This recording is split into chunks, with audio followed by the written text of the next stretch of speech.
को ये बात समझाना चाहूंगा और बहुत जोर से समझाना चाहूंगा। सर मैं गाड़ी चला रहा हूँ, गिरी जी सुन रहे हैं सर, मैं सुन रहा हूँ सर। सुन रहे हैं? अच्छा। सर नमस्कार। हाँ मिस्टर प्रदीप गिरी, आप बहुत ठंडे पड़े हुए हैं। नहीं सर, ठंडे क्यों पड़े हो गए सर? अच्छा चलिए बोले साहब, मैं तो मथुरा जा रहा हूँ, ठंडा कैसे हो सकता हूँ। हाँ मुंह से अच्छा हाँ सर बताइए। देखो, मेरा ये कहना है कि अभी हमारा समय बहुत क्रिटिकल है हाँ जी। और हमारे जो साथी हैं वो बहुत कुछ सुप्त अवस्था में हैं हाँ जी। और वो सब चाणक्य बनने की कोशिश कर रहे हैं, जबकि उन्हें चंद्रगुप्त बनने की कोशिश करना चाहिए। जो निर्देश मिल रहे हैं उनका पालन हो नहीं रहा है, लोग बाग संगोष्ठियां कर नहीं रहे हैं, पैनल पे आके बकवास करने में अपने आप को जो है ना महान समझ रहे हैं। हाँ जी। राइट। हाँ जी। अब वो अपना खुद चिंतन करें कि इन 21 लक्ष्यों में उनकी क्या भूमिका हो सकती है, तो आप पाएंगे कि अधिकांश में उनकी भूमिका 0 होगी। हाँ जी। तो फिर बकवास करने की बजाय चंद्रगुप्त बनने में ज्यादा रुचि लेना चाहिए कि नहीं लेना चाहिए। हाँ जी। यदि कहीं से आपको कोई देवी शक्ति मिल रही है जो हाँ जी। आपको मार्गदर्शन दे रही है, तो उसको यथावत मानो ना आप। बिल्कुल। आपको अपना दिमाग एप्लीकेशन करके उसमें बकवास करने से फायदा नहीं निकलेगा। राइट। मैं ये नरेंद्र सिंह जी के उसमें कहना चाहता हूं कि अपना काम जो है ना ठीक ढंग से करो। राइट। और आपको ये भी कहा है कि मान लो आपको बातचीत में कोई अच्छा लग रहा है तो उसका नाम प्रस्तावित करो। मुझे एक व्यक्ति ने अभी तक, अब मैं सीधे ही लोगों से बात करके उन्हीं से पूछने लगा, भैया तुम कुछ बनना चाहते हो क्या। मैंने कहा कि हम अपने लोगों से जो है ना इतने समय से सिर मार रहे हैं, इसके बजाय तो जो हमारी बात सुन के हमको फोन कर रहा है उसी से पूछ लेते हैं। बिल्कुल। है कि नहीं।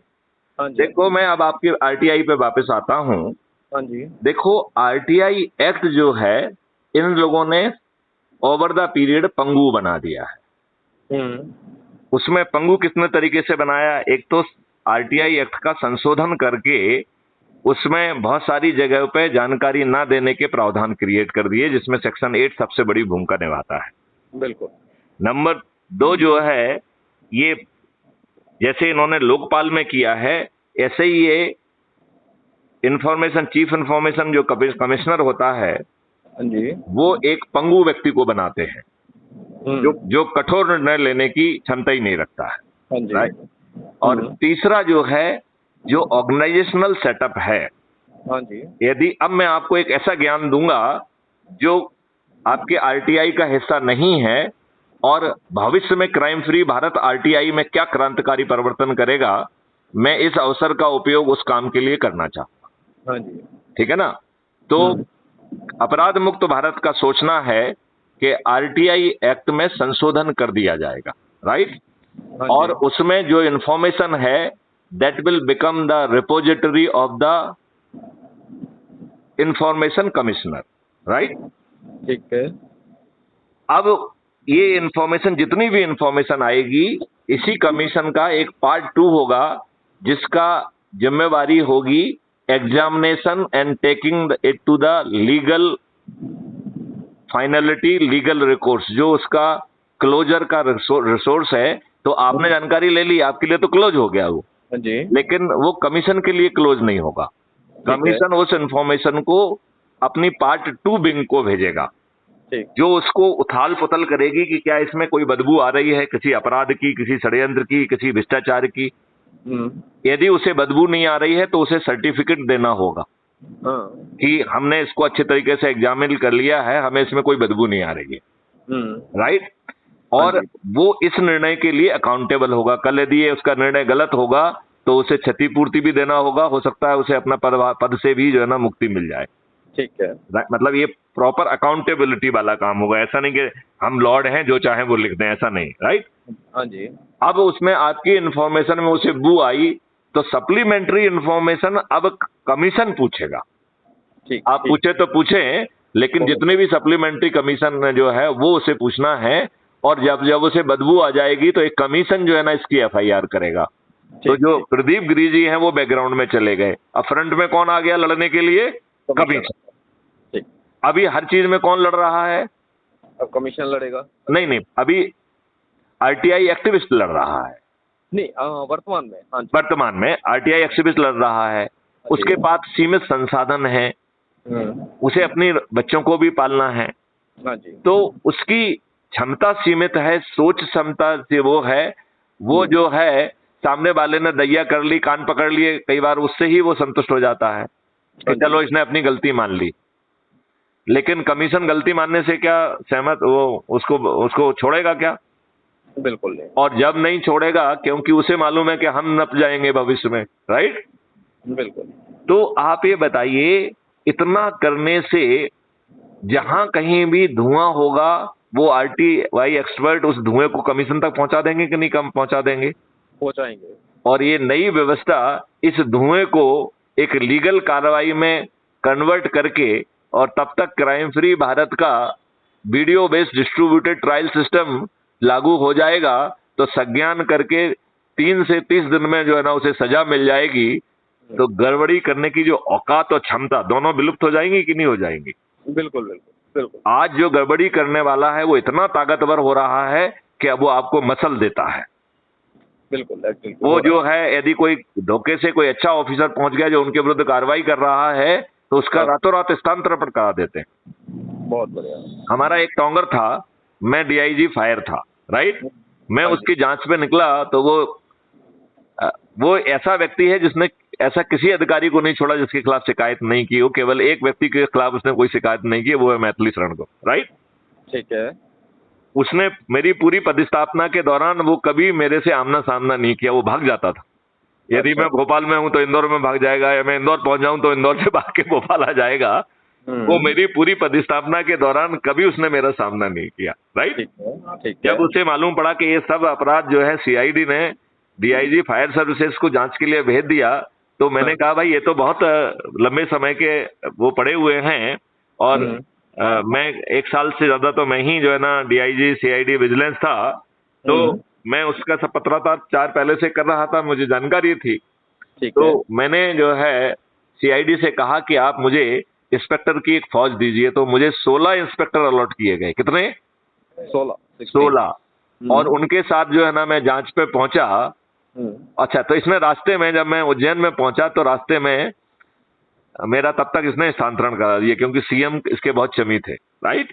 ओके। तो उन्होंने डीआईजी फायर सर्विस, जिसको कोई जाना नहीं चाहता, उससे भी मेरा स्थानांतरण करा दिया। तो उज्जैन में मुझे किसी एक अधिकारी ने रोक के कहा, मुझसे मिलने आया, बोला सर आपका तो ट्रांसफर हो गया है। तो मैंने कहा कि जब शेर शिकार पे निकलता है तो अपना काम पूरा करके ही वापस लौटता है। मैंने उसके खिलाफ जो है 4 जांचें की, चारों में अपराध अनुशंसा की। उसमें से एक अपराध में उसे अभी 4 साल की सजा हो गई है। बहुत बढ़िया। तो मेरा ये कहना है कि ये इतने दुष्ट लोग हैं, और ये नेताओं को अपनी जेब में रखते हैं। एक आईपीएस ऑफिसर, वो भी मैथिली शरण गुप्त जैसा ऑफिसर, जिसको सीएम व्यक्तिगत रूप से जानते थे, क्योंकि वो सीएम के जिले का भी एसपी रहा है 3.25 साल, राइट? अच्छा। तो वो व्यक्तिगत रूप से उसे जानते हैं। इस दुष्ट के कहने पर उसका भी स्थानांतरण हो जाता है, वो भी डीआईजी फायर सर्विसेज जैसी घटिया पोस्ट से, वो भी 3 महीने के अंदर।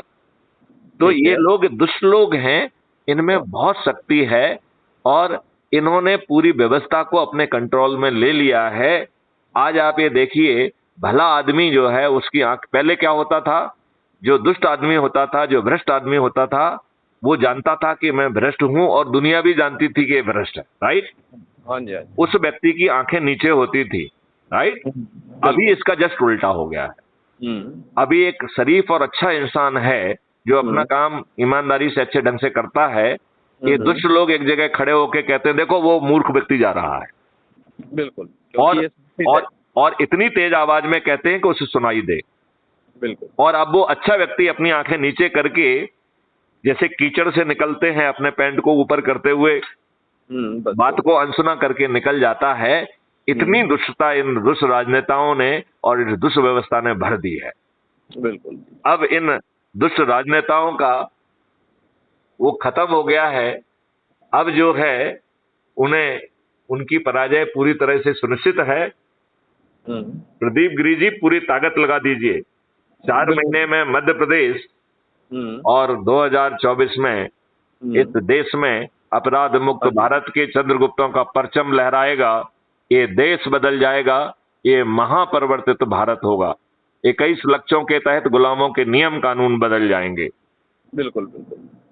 आपकी जो आज की घटिया लॉर्डशिप वाली बेईमान भ्रष्ट और इन जन राजनेताओं की चरण सेवक व्यवस्था जो विधिक निर्णयों का पालन नहीं करती है, विधिक कानूनों के घटिया कानूनों का भी पालन नहीं करती है और इन राजनेताओं पर के कहने पर झूठे मुकदमा कायम करती है, वो व्यवस्था पारदर्शी हो जाएगी, अकाउंटेबल हो जाएगी, संवेदनशील हो जाएगी यदि समय पर अपना निर्णय नहीं लेगी और गलत निर्णय लेगी तो दोनों ही केसेस में उसे क्षतिपूर्ति देना पड़ेगी, वो भी लाखों में, और वो भी अपनी जेब से, जो देना उसकी औकात के बाहर होगी। लिहाजा व्यवस्था में बैठे कोई भी व्यक्ति की औकात नहीं होगी कि वो गलत निर्णय ले, गलत की तरफ खड़ा हो। ऐसी व्यवस्था को जमीन पर उतारना है। बिल्कुल बिल्कुल, परमेश्वर से ये कामना करते हैं जल्द से जल्द हम अपने परमेश्वर आपकी, देखिए, God helps those who helps themselves. ईश्वर जो है कर्मठ लोगों की ही मदद करता है। बिल्कुल। तो कर्म में विश्वास रखो, कर्म के माध्यम से ईश्वर भी आपको ब्लेसिंग भी देगा, वरदान भी देगा। इसलिए हम बार बार कह रहे हैं कि सभी लोगों को बुलाइए, धार्मिक संगोष्ठी करिए, चाहे वो किसी भी जाति संप्रदाय की हो, राइट। और सभी ईश्वरीय शक्तियों से हम जो है ब्लेसिंग प्राप्त करें, उनका आशीर्वाद प्राप्त करें, जिससे इस राक्षसी व्यवस्था से लड़ने में केवल इंसानों की नहीं बल्कि उन देवी शक्तियों की भी हमारे साथ जो है ना वो खड़े हों। जैसे रावण ने, आपको शायद जानकारी हो या ना हो, मारने के पहले 9 दिन देवी दुर्गा की तपस्या की थी। हाँ जी। और 10वें दिन जब रावण मरा है तो देवी दुर्गा जो है वो राम की तरफ से लड़ रही थी, राइट।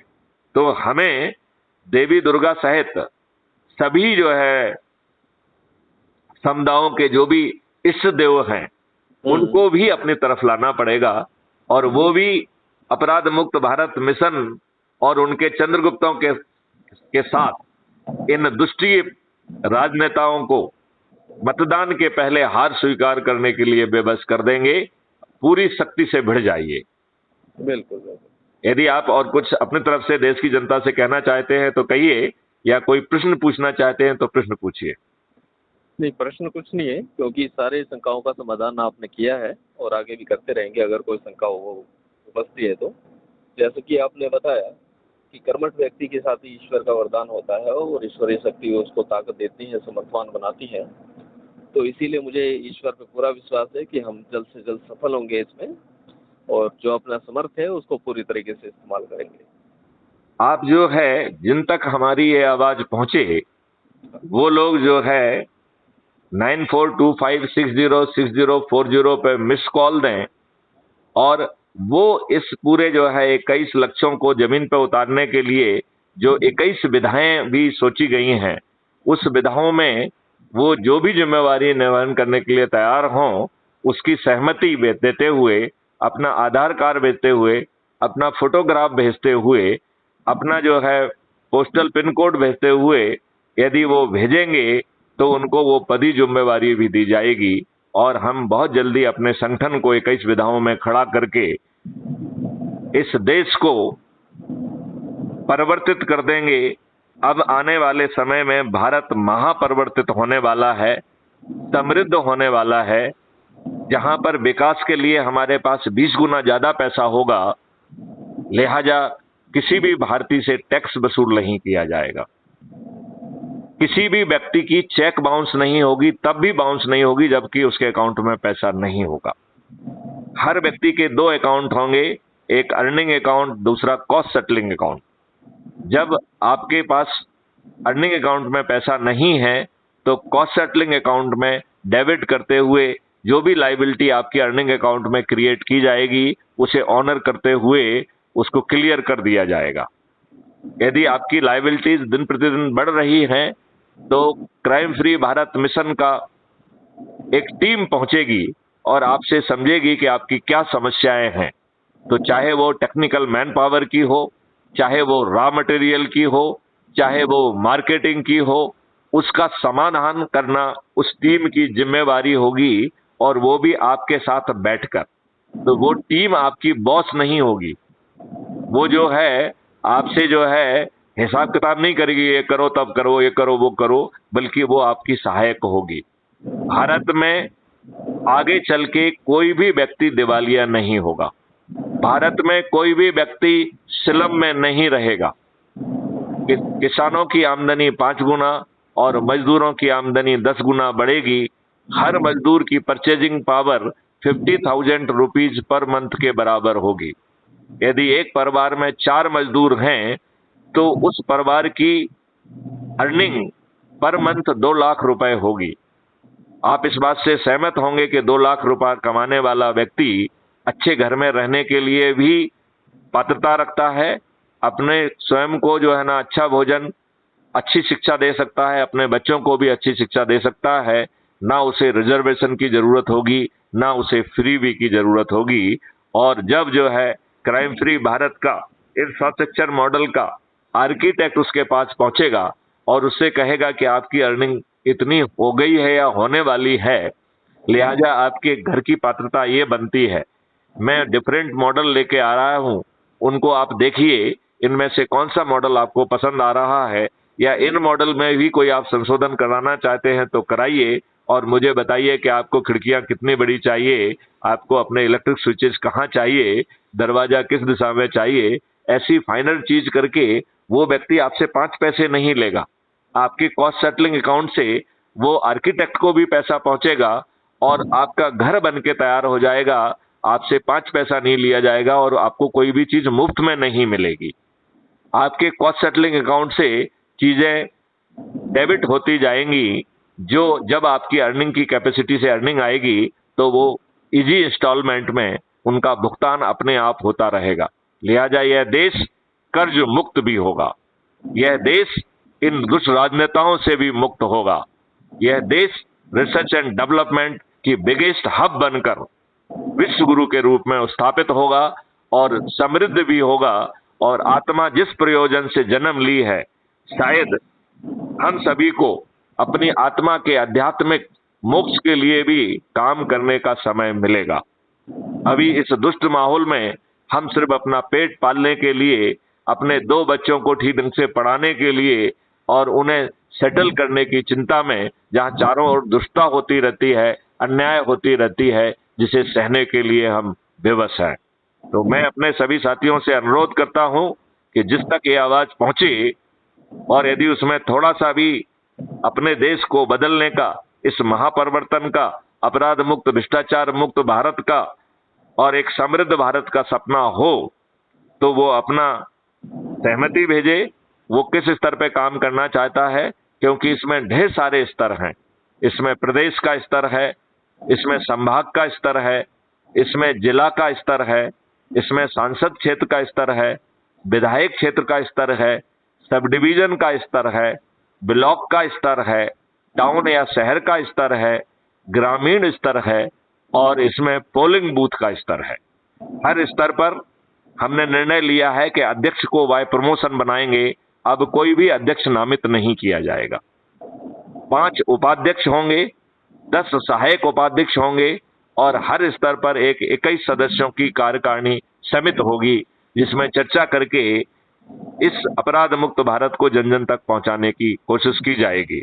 लिहाजा जो आवाज जिन साथियों तक पहुंच रही है, यदि उनमें अपने अंदर जज्बा है, आत्मसम्मान है, अपने खुद के लिए और अपने बच्चों के लिए अच्छे भारत पाने की ललक है, और इन दुष्ट राजनेताओं का अंध सेवक यदि वो नहीं है, तो मैं उससे अनुरोध करता हूं कि वो मुझे 9425606040 पर मिस कॉल दे, व्हाट्सएप पर अपना आधार कार्ड, अपना सुंदर फोटो, किस पद पर वो काम करना चाहता है, किस विधा के तहत काम करना चाहता है, और उसका पोस्टल पिन कोड क्या है, और यदि उसे अपने पोलिंग बूथ का नंबर मालूम हो तो वो लिखते हुए यह जानकारी यदि वो मुझे व्हाट्सएप पर भेजेगा, तो मैं उसे शुरू में तत्काल जो है उसके इसी ऐप के माध्यम से उसे जिम्मेवारी दे दूंगा, और आगे चल के 10 या 15 दिन में विधिवत अपॉइंटमेंट लेटर और एक बहुत ही हाई क्वालिटी का QR code based identity card पृथक से जारी किया जाएगा। तो प्रदीप गुरुजी, आप पूरी जज्बे से, एनर्जी से बात करिए। ये जो वार्तालाप है, ये अभी हम 2 मिनट में शेयर कर रहे हैं आप लोगों से टेलीग्राम पर, उसे भी आप लोगों को सुना सकते हैं। जय हिंद, जय भारत, वंदे मातरम, जय गुरुदेव। जय